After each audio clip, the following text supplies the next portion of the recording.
Click the automatic button and the machine starts running.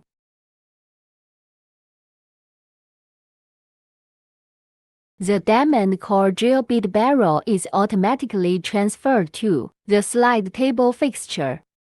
The high-frequency welding machine induction coil quickly generates heat to melt the copper welding wire and achieve seamless welding.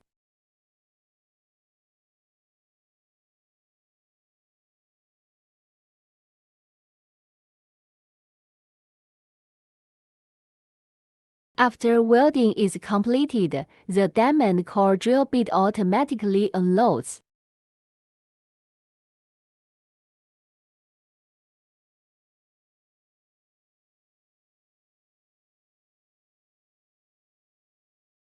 After welding is completed, we can see that the welding point is very flat and firm.